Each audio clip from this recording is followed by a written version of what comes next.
Hello, good morning students, welcome once again. आप सबका एक बार फिर से स्वागत है, वेलकम है। So we are discussing about electrophilic substitution reaction and the bromination we already discussed. So let's do electrophilic substitution reaction of second type, bromination, sorry nitration. Nitration क्या होता है इसको डिस्कस करते हैं। Nitration means introduction of nitro group. Okay, so direct ये देखो आप, ये नाइट्रो ग्रुप को जब हम इंट्रोड्यूस करते हैं तो उसको हम नाइट्रेशन बोलते हैं। तो electrophilic substitution reaction generally aniline देगा, तो direct nitration of aniline ill tarry oxidation product in addition to the nitro derivative. देखो जब आप इसका नाइट्रेशन करते हो तो नाइट्रेशन करने के लिए किस चीज़ की ज़रूरत होती है?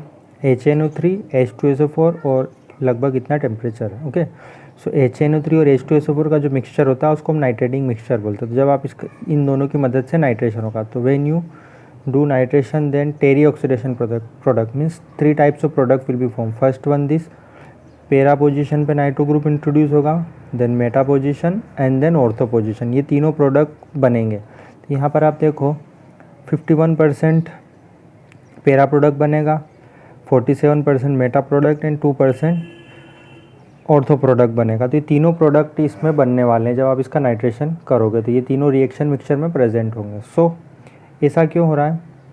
सो देखो, more ever in the strongly acidic medium, ये एसिडिक मीडियम HNO3 H2SO4 दोनों एसिडिक है, तो ये एसिडिक है, तो क्या करेंगे ये H+ डोनेट करेंगे और ये एनिलीनियम आयन में कन्वर्ट हो जाएंगे NH3+ में।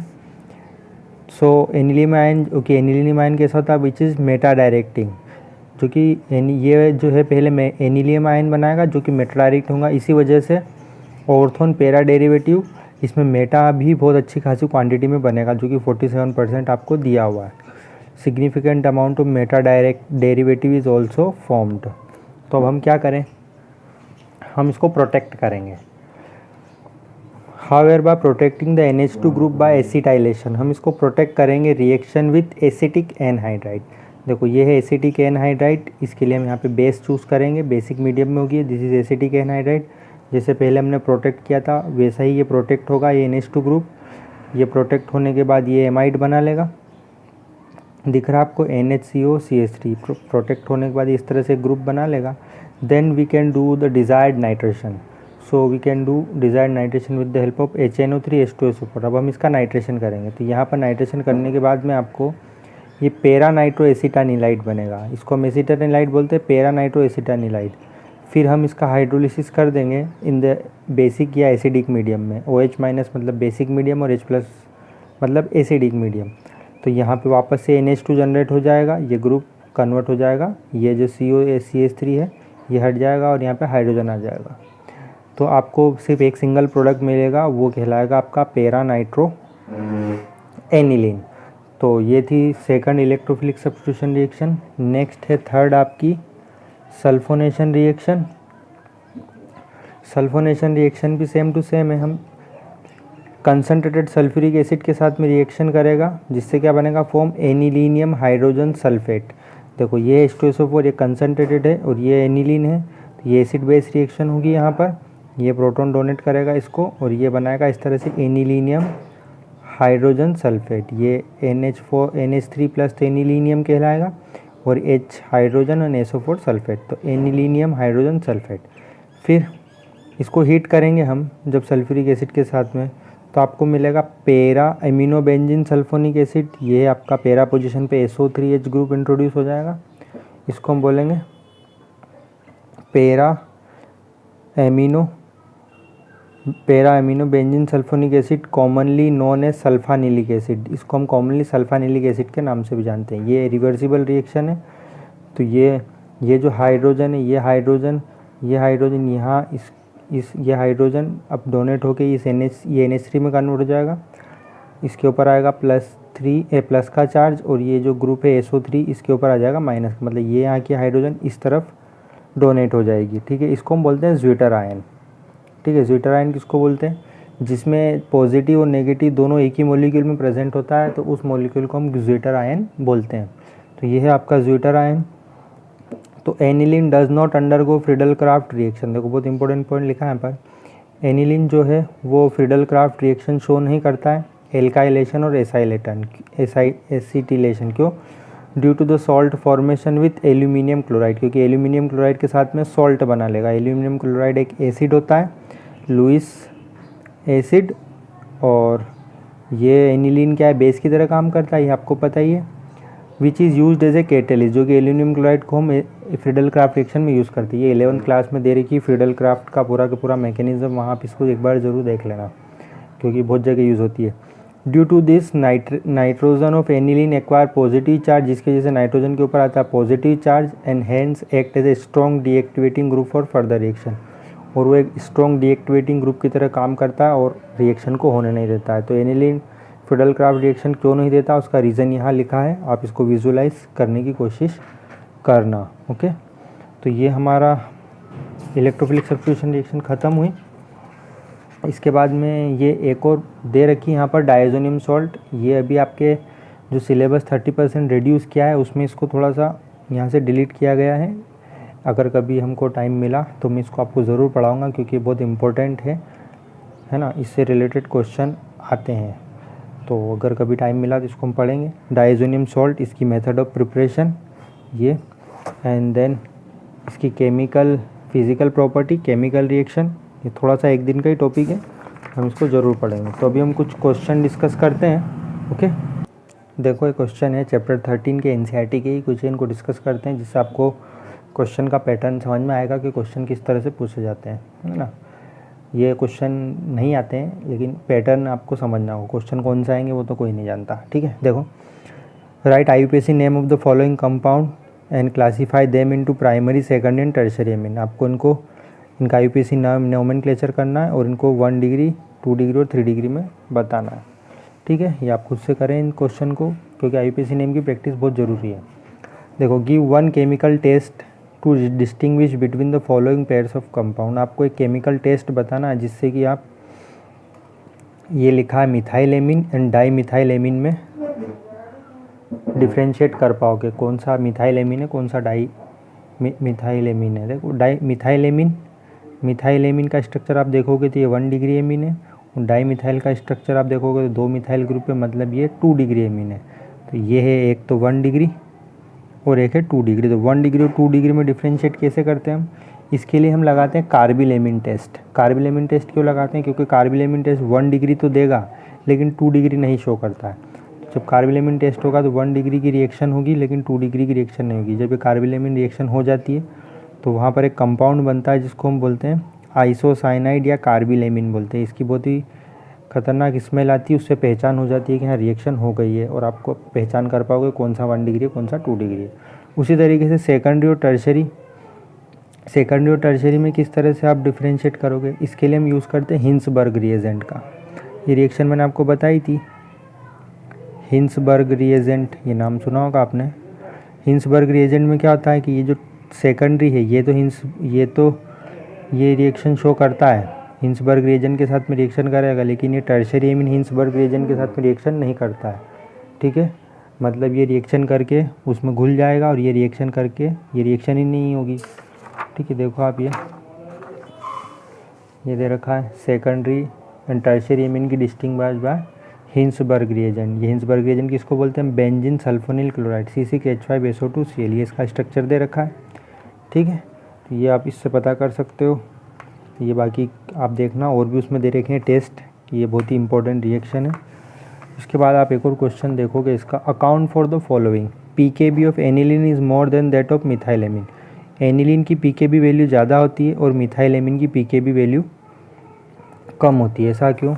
देखो, PKB वैल्यू ज़्यादा होना मतलब वो वीक बेस है, और PKB वैल्यू कम होना मतलब वो स्ट्रॉन्गर बेस है ना। मैंने आपको पहले भी बताया था। ये देखो स्ट्रक्चर, आप देखो, ये एनिलीन है और ये मिथाइलेमिन है। ये कम स्ट्रॉन्ग बेस है, ये ज़्यादा स्ट्रॉन्ग बेस है, ऐसा क्यों।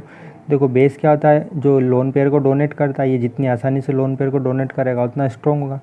लेकिन एनिलीन में क्या होता है, रेजोनेंस होता है। ये जो 2 इलेक्ट्रॉन है रेजोनेंस करते हैं, ये इसके रेजोनेटिंग स्ट्रक्चर है, इस वजह से ये अपने इलेक्ट्रॉन पेयर को आसानी से डोनेट नहीं कर पाते और ये इसकी बेसिक स्ट्रेंथ कम हो जाती है। बाकी आप और पूरा रीज़न इसको पढ़ेंगे, ठीक है। उसके बाद में एक और है, ethyl amine is soluble in water whereas aniline is not. देखो इथाइल एमीन जो है पानी में घुल जाता है लेकिन एनिलीन नहीं घुलता है, क्यों? तो आप देखो कि इथाइल एमीन में तो इसमें हाइड्रोजन अवेलेबल है। इथाइल एमीन मतलब 1 degree amine 2 degree amine 1 degree amine, इसमें 2 हाइड्रोजन, ये दोनों हाइड्रोजन वाटर के साथ में हाइड्रोजन बॉन्ड बनाते हैं और जो वाटर के साथ में हाइड्रोजन बॉन्ड बनाते हैं वो वाटर में सोल्यूबल भी होते हैं। लेकिन एनिलीन में देखो hydrogen bond, aniline does not undergo hydrogen bond due to large extent due to the presence of large hydrophobic C6H5 group. ये जो C6H5 ग्रुप के साथ में लगा हुआ ना फिनाइल ग्रुप, इसको C6H5 भी बोलते हैं। ये हाइड्रोफोबिक होता है, मतलब वाटर रिपेलिंग होता है, इसलिए हाइड्रोजन बॉन्ड इजीली बनाने नहीं देता है, इसीलिए वाटर में इनसोल्यूबल होता है। इस तरह से बहुत सारे रीज़न हैं, आप इनको पढ़ें और इनको सॉल्व करने की कोशिश करें। जैसे कि दे रखा methyl amine in water react with ferric chloride to precipitate hydrated ferric oxide. इस तरह के क्वेश्चन इनको पढ़ें। एक क्वेश्चन और देखो आप, aniline does not undergo Friedel Crafts reaction. अभी थोड़ी देर पहले बताया था मैंने कि aniline Friedel Crafts reaction show नहीं करता, उसका रीज़न क्या है, आप इसको देखें पढ़ें। एक और है, ये डायजोनियम सॉल्ट का क्वेश्चन है, ये स्ट्रक्चर ज़रूर याद कर लेना आप। ओके, नेक्स्ट है यहाँ पर, ये बहुत इंपॉर्टेंट क्वेश्चन है, ये इस तरह के क्वेश्चन एग्जाम में आते हैं। Arrange the following in decreasing order of the pKb value, है ना। पीकेबी वैल्यू के डिक्रीजिंग ऑर्डर में जमाना है। डिक्रीजिंग ऑर्डर मतलब जिसकी पीकेबी वैल्यू कम है वो स्ट्रॉन्गर बेस है ना, और जिसकी पीकेबी वैल्यू ज़्यादा है वो वीकर बेस है। तो आपको इसमें पहचान करना होगा कि कौन वीक बेस है कौन स्ट्रॉन्गर बेस है, ठीक है। तो ये देखो आप, एनिलीन ये वीक बेस होता है ना। तो ये आप इसमें इसका रीज़न पढ़ना, मैंने आपको इस बेसिक स्ट्रेंथ को कंपेयर कैसे करना है ये मैंने आपको पूरा सिखाया है। बाकी यहाँ पर पूरा रीज़न लिखा हुआ भी है, आप इसको पढ़कर आंसर देने की कोशिश करें, पहचानने की कोशिश करना, ठीक है। अब और भी हैं इस तरह के क्वेश्चन, आप इनको देखें। और सबसे ये क्वेश्चन आप ज़रूर एक बार दिमाग में देखें, हाउ विल यू कन्वर्ट। ये जो कन्वर्जन वाले क्वेश्चन हैं ये बहुत इंपॉर्टेंट क्वेश्चन है, से रिलेटेड क्वेश्चन एग्जाम में आते हैं। देखो ethanoic acid into methanamine, ethanoic acid को आपको मेथेनामाइन में कन्वर्ट करना है तो आप कैसे करोगे। एथेनोइक एसिड का स्ट्रक्चर आपको पता होना चाहिए, जैसे CH3 COOH, इससे आपको ये बनाना है मेथेनामीन। मेथेनामीन मतलब क्या है, CH3 NH2, ये मेथेनामीन का स्ट्रक्चर, इससे आपको ये बनाना है। तो देखो ये मिथाइल ग्रुप तो एज इट इज़ है, ये मिथाइल ग्रुप, इस COOH ग्रुप को आपको कन्वर्ट करना है इस एमीन ग्रुप में। तो आप कैसे कन्वर्ट करोगे, एक मैं बता देता हूँ, बाकी आप प्रैक्टिस करें। ये देखो देखो ये है आपका CH3 COOH, ये एथेनोइक एसिड है। इस COOH ग्रुप को आपको कन्वर्ट करना है NH2 ग्रुप में। तो हम क्या करेंगे, सबसे पहले SOCl2 से रिएक्शन कराएंगे।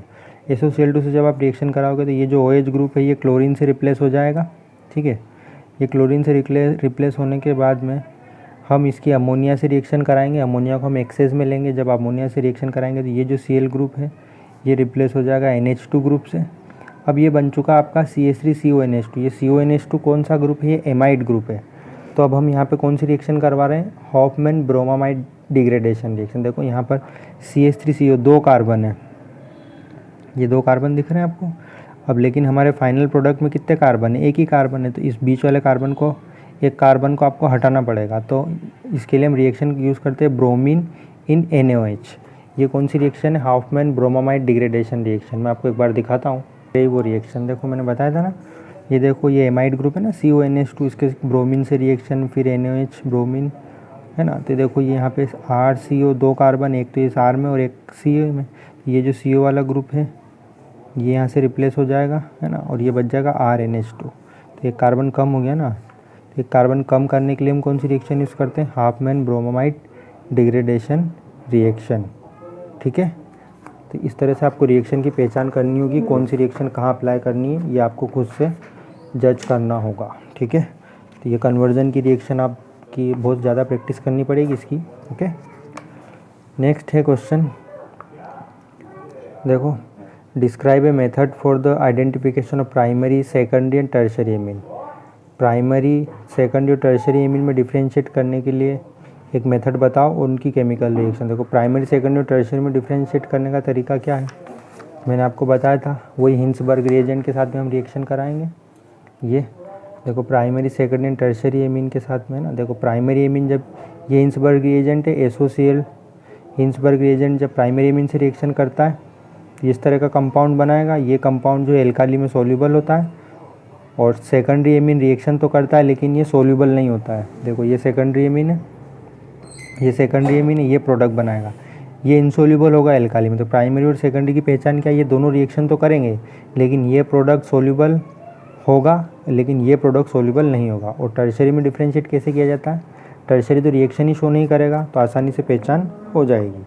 ठीक है, एक और देखो 13.7 right short notes on the following, ये आप खुद से लिख लेंगे। Carbylamine reaction, डायजोटाइजेशन, Hoffmann bromamide and coupling reaction. ठीक है,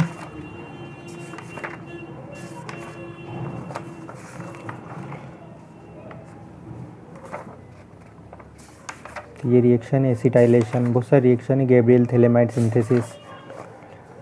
इसके बाद में फिर ये कन्वर्जन वाले रिएक्शन है। A complete the following conversion nitrobenzene to benzoic acid. देखो नाइट्रोबेंजीन क्या है, दिस इज, इनके स्ट्रक्चर पता होने चाहिए, अगर ये पता नहीं है तो फिर कोई कुछ नहीं कर सकता। NO2 ये नाइट्रोबेंजीन है, इसको आपको कन्वर्ट करना है COOH ग्रुप में, मतलब ये जो NO2 ग्रुप है इस NO2 ग्रुप को COOH ग्रुप में कन्वर्ट करना है। कैसे कन्वर्ट करोगे, ये इसकी प्रैक्टिस आप देखें और करें, सोचें क्या क्या कितने तरह की रिएक्शन करनी पड़ेगी जब वो कन्वर्ट होगा।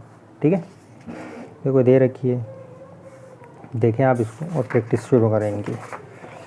और ये देखो इस तरह के question, give the structure of ABC in the following reaction. अब देखो ये CH3 CH2I और NaCN से रिएक्शन कराने तो ये A क्या बनने वाला है, देखो ये कौन सी रिएक्शन है, ये न्यूक्लियोफिलिक सब्स्टिट्यूशन रिएक्शन। ये I रिप्लेस हो जाएगा CN से, तो CH2 यहाँ पे CN आएगा। फिर हाइड्रोलिसिस कर रहे हैं हम तो B क्या बनेगा, फिर B बनेगा तो उसको NaOH और ब्रोमीन वाटर से रिएक्शन करेंगे तो C क्या बनेगा। ये बहुत ही अच्छी क्वेश्चन है, इस तरह के क्वेश्चन एग्जाम में डेफिनेटली आते हैं। देखो एक मैं बता देता हूँ आपको, CH3I ये न्यूक्लियोफिलिक सब्स्टिट्यूशन रिएक्शन, ये CN यहाँ से, ये नाइट्राइल, ये CN आयोडीन की जगह CN आ जाएगा। ठीक है, अब देखो सेकंड ये तो A प्रोडक्ट बन गया। अब A प्रोडक्ट का हम पार्शियल हाइड्रोलिसिस मतलब वाटर के साथ में रिएक्शन कर रहे हैं, OH मतलब बेसिक मीडियम में, तो ये जो CN ग्रुप है ये CN ग्रुप तो एज इट इज़ रहेगा, ये यहाँ से हाइड्रोजन रिप्लेस हो जाएगी इस ऑक्सीजन से। देखो ये थे ना, ये सॉरी यहाँ पे गलत लिखा है इसने, ये होगा आपका NH2।